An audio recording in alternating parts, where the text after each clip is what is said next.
If we have a deep look into the overlay technologies, it has multiple pieces that fit together for the end hosts to communicate with each other. A host can communicate using layer 2 or layer 3. It can be on the same network or on different networks. So the overlay services can be layer 2, layer 3, or combination of both. The communication between remote devices or hosts makes use of tunneling technologies. It also makes use of control plane technologies for local host learning and also for remote host learning. The control plane learning is similar to populating a routing table, and data plane is the actual forwarding of traffic.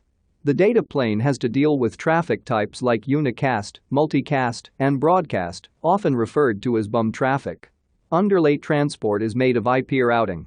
The purpose of underlay is to provide reachability between network devices, and the hosts will make use of it using overlay tunnels. To forward BUM traffic over the IP networks, it will make use of ingress replication or multicast. We will have a look in those in detail in the upcoming sections.